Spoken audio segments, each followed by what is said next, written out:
Hello everyone, I'm glad to be here one year after my last talk about modern pentest techniques. So, can you see everything? Everyone can hear me? Yeah, that's okay? Thanks, Cooper.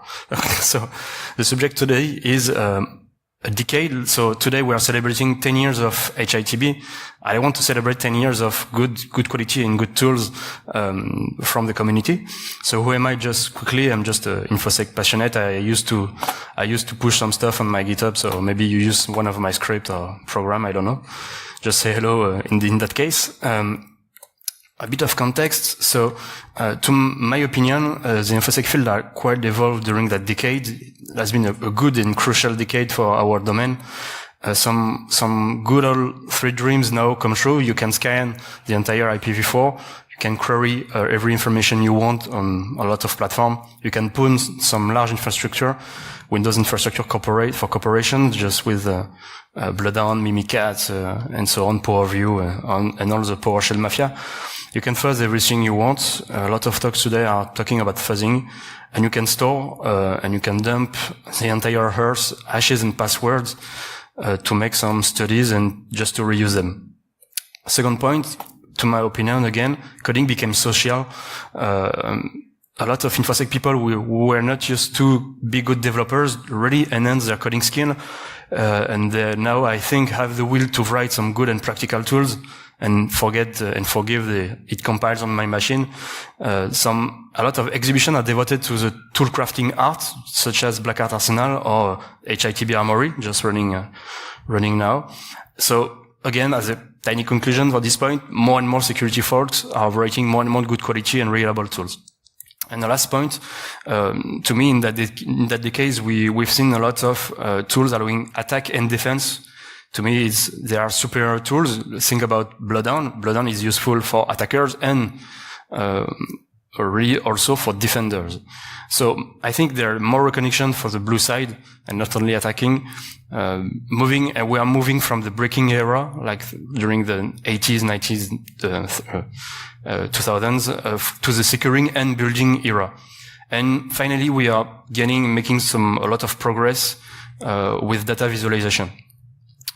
But in the same time, to be frank, we still rely on some good old school core tools. You can see here, remember Nmap. You can see the date of the first publication for that tool on Bucktrack. A lot of tools from THT Aldroid, THT IMAP, and so on. So here you can see in 2003 a top tool list made by Fyodor, the guy behind Nmap, and we can see some tools we are still using: Nikto, NBT Scan, Kane Enable, THT Hydra. You can OpenSSL, which is not a real tool, but more like a library.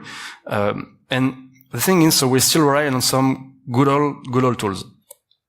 And to me, the question giving birth to this study I will present you is, to be frank, a lot of tools have been created in that decade, and how are these new tools built? Are they really different from the previous ones? Where are they hosted? How long are they maintained? And are they really better than the old ones? And finally, just as a quick reminder, how did it evolve on the whole? To me, the specific question that gave really birth to this study is in tools conventions such as Black Hat Arsenal.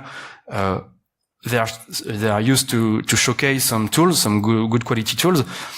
For these tools, are they really more maintained than the common ones, or are they better or not? It was the main question for this study. And what I did, now let's go into the second part of that talk. What did I do to try to answer this kind of question? I analyzed metadata from 4 major publication sources for Infosec tools. So you can see PacketStorm. I guess you know PacketStorm. ToolsWatch, we are run by the guy behind the Black Hat Arsenal. They are publishing and they are listing all the tools in Black Hat Arsenal. Kitploit, which is kind of a newcomer for the decade. We will see it's becoming a major source for tool publication. And finally, Nowhere, which is also a newcomer for tools publication. What I did for this kind of sources, so I manually crawled with some scripts the 2 first and the 2 last. I used the vulners.com feed. I will just talk after about vulners. How did I do this study with Dataiku Data Science Studio, the free edition, the community edition? Technically, it's really Excel on steroids. You can code, you can do whatever you want more easily, more programmatically than Excel. You should try it, really. How many records have been analyzed on which period? So, for Packet Storm, you can see this kind of number, almost 7,000 records from 1994 to our current date. The kind of same figures for ToolsWatch, Kitploit also, and Nowhere. So this was the source datasets for this study. Just as I said, just a slight off topic for Vulners. So Vulners.com, I'm not working for them really, but I'm really endorsing them because it has been really useful for me. So they are indexing and providing free API to get structured data from unstructured sources, blogs, Vuln feeds, IOCs, and so on. So there's really a lot of sources indexed, and you can get them freely through an API. A current API, and you can get entire collections or entire dumps of several sources. So this is really awesome. So first, the source dataset. So I will just switch to a real tool. For the slide, I made some screen captures, but I will, to be more dynamic in this presentation, just present you through the real study. So I think you can see the source datasets. I haven't used that source because a lot of platform did not exist before 2010. So, but you can see here the kind of numbers, high number from PacketStorm, which was the good old reference. And the source dataset I used is this one. So it's more coherent. It's the same order of magnitude for every source. So you can see the number per source. Then some evolution figures. You can see here. On the whole, how the number of publications evolved. So here, I don't know if you can see, but it's just from 2010 to 2019 per quarters. So you have like a kind of number per quarters, and you can see that. So it went like this from the first beginning until you can see here 2014, and right now you can see a line here. You can draw a line here, and now that line is more here. So on the whole, the number of publications quite evolved to grow. So there are really more and more tools published. Again, this is statistics, so you can have some biases, but to be frank, I can see here on average more and more tools published. Then per sources, here you have the ToolsWatch.org source. Here you have the PacketStorm. Here you have the Kitploit. And here you have the Nowhere. So you can see that we can see a lot of new publication for this kind of newcomers, such as Kitploit, and Nowhere. But for PacketStorm, so they used to maintain a same level of publication, but to be frank, we can see here that it quite declines. Don't take care about the last point because it's, speaking about 2019, our current year, which has just started. So on the whole, the number of publications for that year is not coherent related to the previous one. But if you focus just until 2018, you can see that on the whole, PacketStorm, it's declining as a number of publication slightly. The thing is, right now, if you analyze, just let me check something. Yeah. If you analyze the number of the identification for a tool hosting platform, you can see that GitHub.com is really winning everything. You can see here the first SourceForge is the second best one, but it's nothing compared to GitHub. You can see the figures here, 3,000 compared to 200, and the real surprise for me was Bitbucket. You can see really low numbers for Bitbucket. So, to be frank, there's no Infosec tools mostly hosted on Bitbucket. GitHub is running everything, and we can see from the next figures and the evolution of GitHub versus, so GitHub is here, versus code.google.com, who got closed in a few years ago, against SourceForge, and last but not least, Bitbucket. And you can see that before this point, there's no real monopoly. Every platform shares the same amount of people, of project, of tools. But from Q2 2013, really GitHub started to get everything. So GitHub is our platform to publish some tools. I don't know if it's good or bad, but this is the reality. So everything is on GitHub in our field. And if we compare, it wasn't in the previous decade, 2000 to 2010, it wasn't like that different. A lot of tools, a lot of things were on SourceForge, and code.google.com won during a short period of time, overtook this result. And so if we now focus on GitHub, so how the tool publication platform evolved when they point in terms of the number of links pointing to a GitHub repository. So here you have Gitploit, Nowhere, and finally PacketStorm. So you can see three here really that Gitploit and Nowhere are more and more publishing tools, more and more published on GitHub, while PacketStorm is still not pointing to GitHub links. I can see it positively because I may say that it adds diversity in our tools and our links. But to be frank, I cannot explain why PacketStorm still refuse or is not still publishing tools pointing to GitHub. I don't know why. But I can see that as a good measure, as a good fact for our reality. So you can see here this kind of figures. And lastly, no, it's not relevant. If I go back, so as you understood here, come on, everything is on GitHub in our field. So if everything is on GitHub, let's focus on GitHub. So for all GitHub repositories, which stand for more than 2,000, I grabbed some metadata through crawling. So I grabbed the number of stars, forks, and you'll see the different figures. This is just statistics, so don't panic, don't be happy anyway. But you can have some nice figures of what is making a good. Maybe if you can, I think that the most interesting statistic here is not even the average, because the average is not really related here. You can see the standard deviation is too high to make some conclusion. But I think the median. So for instance, to be frank, the median split the world in two, and either you have in the lowest part, either you are in the highest part. So here you can see the figure. So as a median for an Infosec project, if you are below almost 300 stars, you're like in the first category. If you shift this number, you are in the second category. I don't know if I can call it premium or popular tools, but that's the figures. For forks, we have almost 100 forks as the median for our project. For watchers, it's the same number of stars on GitHub because it's really easy to understand. 1 star induces 1 watch. And I don't think anyone watch without staring. So that's why the figure here are the same here. For the release, it's pretty clear. If you release nothing from a GitHub point of view, or a GitHub release, if you release nothing, you have the median score. Nothing more, nothing less.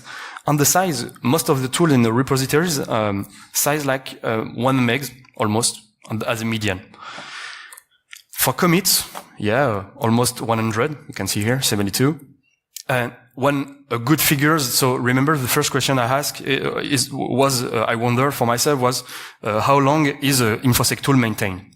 And from these figures, you can see that on average, again, the average is pretty irrelevant here, but whatever, come on, there's a high standard deviation, but let's take into account the average.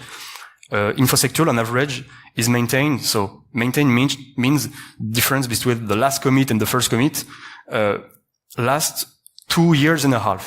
As a median, you have 1.5 years. And the difference for Black Hat, for tool showcase in special exhibition, really there's no spoiling. The figures are the same, except I found for the median. On the whole, for Black Hat and especially showcase tool, the median is more like 700 days. It's more like 2 years. So it's a bit better. So the tools showcased in Black Hat, in HITB Armory and so on are better maintained and most longer maintained than regular tools. For issues on GitHub, so you have a median like 15. Open issue 3. That's pretty cool. I don't know if it's cool or not, but the thing is it's pretty low as open issue.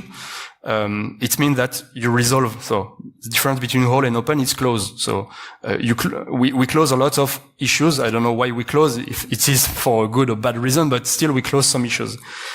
For pull request, which is a good indicator of the return to community, you release the tool, you gain some stars, some visibility, some popularity. And how do you get some feedbacks from the community? You can measure it with pull request. So on median you have 4, which is I think pretty a low number compared to the average and compared to the open pull request.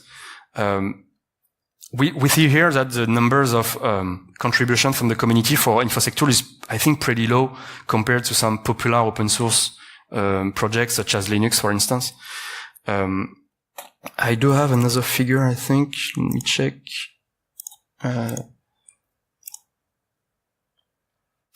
If you see here, the average number on green you have the number of pull requests, and here you have the number of issues. So if you can see the differences, there's twice,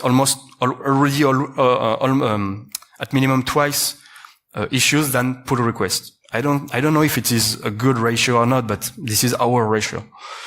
Then, so for the most popular tool, I grabbed some metadata. So you can see here the number of the most shared Infosec tools on GitHub. So you can find some tools I think you recognize, JDX, SecList. So the interesting here for SecList is that it's not a tool, it's a GitHub repository providing lists for brute force, for username list, for enumeration list, URL, and so on. So I think it's quite ironic here. You can have the best tool for brute forcing, whatever, to accounts, URLs, DNS, and so, but in the end you will need some lists. So providing a good list is more important than having a good tools. That's one of the consequences and lessons I can draw from this kind of graph.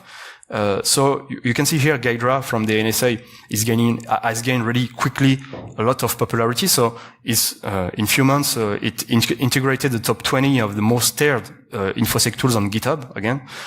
So you can see a lot of tools, different tools for reversing, radar DDoS, SQL map, masscan. Then, interestingly, also the most forked Infosec tools. And here you can recognize, I think, from my point of view, you have the same kind of tools than before, but really more focusing on the attack. Metasploit, SQL map, APK tool for reversing, JDX also, radar DDoS also, Gaidra, Mimikat. You can see here is not the top 20 most shared tool, but the top 20 is in the top 20 of the most forked tools. So you can, I see a lot of attack tools. I don't know if it is a trend or not, but for people used to fork a tool when they want to use it as an attack tool, and maybe they want to customize it. Maybe it's the explanation, I don't know. Then with the biggest number of open issue, you can see it's more like defensive framework. You can recognize here MISP for the SOC. You still have Metasploit, which is not really a defensive tool. But you have like Wezu, I think, Cuckoo, and this kind of defensive and analysis stuff. So our community really has a big demand, a big number of issues for this kind of defensive. So when they want to use an attack tool, they fork it. And for defensive tools, they open a lot of issues. That's one of the trends I see here. I don't know if you agree, but this is my interpretation. And then, now, the best of both worlds, when they want to contribute, you can see a good old tool named Nmap, which is the top 2 number for open pull request. And here, I would expect to see Metasploit really in higher numbers. It's still in the top 20, but it's not like top 2, top 3, or top 1. It's, I don't know which one, I cannot count, but it's not even in the top 10, I guess, maybe, yeah. I would expect like Metasploit would be like maybe the first or second one. And you still have some popular tools, Radar EDOS, MLTMM proxy, Empire. Here you can have Empire for the biggest number of open pull requests. So contributing back to an attack tool, which is another trend I can see. Then for the biggest number of pull requests, here the biggest number of pulls. So I would expect to have Metasploit having a lot of number of open, but my interpretation was, I think, maybe bad and beforehand, because here you can see is the biggest number of closed pull requests. I don't have the status which is rejected or integrated, but still, so this framework continues to drag a lot of people and visibility, and people used to contribute and still used to contribute to Metasploit, and also Radar EDOS. Then another interesting figure for me is the top 20 of the Infosec tools on GitHub with the longest maintenance period. So some figures are really weird. I don't know why. I cannot explain why, 7,000 days, it's more like 20 years. GitHub wasn't existing like 20 years ago. I don't know. I cannot explain. I think it's an artifact in the Git repository. I don't know, but a lot of tools you can find this kind of weird figures, like in thousands, that you can count in thousands days. Okay. It's really weird, but that's the result. Anyway, I think if we don't focus on the number, but most on the kind of tool, you can see again, Nmap, the good old Nmap, Vicious also, which is not a recent tool. Impacket, which is a useful tool, not really old, not really recent also. And IKScan also, Ethercap, the good old Ethercap, TCP replay and so on. So you can see here the most committed projects and tools to our community during the biggest number of years here. You can count in years. So now that you have some figures, I have some old figures, some new figures. So for languages, the question here is, what are the most popular languages for Infosec tools? And from the numbers, you can see that Python, Shell, HTML, and C are the top 4 of the languages we use in our community. Which is, I cannot draw any conclusion, but I think that as Python, everything exists in Python. Every module you want to use exists in Python. So a lot of people in Infosec want to develop quickly and reuse what has been done. So I see this as a good measure. So that's why maybe they explain why Python is the language the mostly used in our community. You can see that PowerShell is pretty popular. I don't have the figures through the years. I wanted to have this kind of figures, the evolution of languages, but unfortunately with GitHub I cannot have this information. But still we can see, I think I checked on Stack Overflow every year. They are making some statistics also for the most appreciated languages, and this is not the same ranking at all. Java comes really first, and this kind of stuff, C#, and here you cannot even find C# in it's top 20, top 19. So our community is really different compared to the open source, the classical open source project. We make a big use of Python and Shell and HTML to produce some visual result. I think, to my opinion, PowerShell is gaining more and more visibility, as well as C#. So I would expect that in the next few years, this kind of project will go better and will integrate the top 10 or top 5. I don't know. I don't know if you are really surprised by this kind of statistic, but to me it was interesting. Okay, and then I do have some other figures. I think, I don't know. Yeah. A last figure,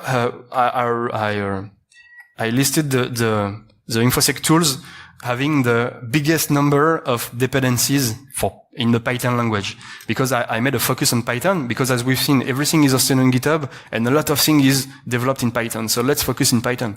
For Python, I listed some tools. I don't know what to do with this kind of statistic, but you can see here some platforms and some solutions making use of a lot of dependencies. Now, having the biggest number of dependencies is one figure. More interestingly, we have this graph showing the top 20 Python third-party modules used in Infosec tools. So the good winner is Request, which is just a library to make some HTTP request. Beautiful SOAP 4, LXML to parse some results. 6 Flask. So here you can recognize that hackers and people in our community wants to perform some web request, parse some HTML and XML flow to color. They want to color their shell, Colorama and term color, just to produce some good result and to visual good result. Sharded, which is a good measure because I think you are experiencing it every day. A lot of tools are failing to handle UTF-8 or weird chart sets. So Sharded is a library to recognize and to make use and to integrate and support common but not so common chart sets. So yeah, and you can retrieve here Scapy and Future, which is just the default library for Python, going from Python 2 to Python 3. So here are the figures, and then I'm going back to my slide. I made a specific focus on something interesting, I think, for the best choice for crypto module in Python. Because again, see, if everything is hosted on GitHub, everything is done in Python, in our community we handle a lot of crypto. So what is the choice of crypto module for tool builders? And here you can recognize PyCrypto. I don't know if you can see it. Just sorry, I will just maybe showing in the browser. It will be better. You can see that almost the majority of tools handling crypto is using PyCrypto. This is bad. This is really bad. This is bad because there's a lot of vulnerability. This project, PyCrypto, is not maintained since 2013. It's not maintained anymore. So stop using it because it has a lot of vuln and you won't find your newly cryptographic algorithm implemented in it. So stop using it and prefer PyCrypto DOM or better cryptography. The both library are really good. Cryptography, I think, is gaining more and more visibility, but if you have some legacy projects using PyCrypto, just switch to PyCrypto DOM. It's a one-in-one replacement for this. So I presented you here I listed the links just to understand why you don't have to use PyCrypto anymore. To be frank, everything is already online. The code, the details, the output dataset that we've seen through Dataiku. Just as a reminder, Dataiku is a data science platform. I'm not working for them also, so don't judge me like this, but it's just one of my preferred tools to handle data. So here, the basics, you implement some flows, and you have like a recipe that you can build as you could compile your tool. So I can replay and update my result just by clicking here build, and it will go through the different steps and repeat everything without doing anything. So I released everything, the Dataiku project, so everything is for free on my GitHub and the site also. And then just a last part for me before ending. Sorry for the time. I wanted to have more times to develop these parts, but from my experience during that decade, I observed a lot of bad things for tools and bad behaviors when you want to use them. And I wanted to list them here just to give some, I guess, cool advice. Some golden rules I will accept. So first, use a standard argument parsing library and accept arguments. Command line or whatever, just accept argument, please. It's easier. Allow single and bulk inputs. Not everything should be in file, not everything should be in command line, so please accept both. Build it with modularity to ease the public contributions. If you want to look at a good project built with modularity, take a look at ReconNG for the reconnaissance platform. Is really a good quality for when you want to contribute to it. Provide easy to parse outputs, CSV or JSON, really. To be frank, it's pretty easier to pass some results. Make it usable worldwide. In France, we have a lot of accents, written and oral, so please make your tool support our language. So UTF-8, everything, every time. Use asynchronous execution, so stop going through sequential task, if it's input-output bounded, use multi-threading. If it is CPU bounded, your processing and your program use multi-processing. In Python, it's really easy to implement both. Then provide multiple verbosity levels by default from info to debug. Support, please, NT-element authentication. We live in a Windows world, to be frank, in corporations. So please support NT-element authentication, and also support Kerberos authentication. Support HTTP proxy traversal, because again, we live in a Windows world, in companies having proxies to have outbound traffic. Support SOX proxification to allow pivoting when you target one server to go to another.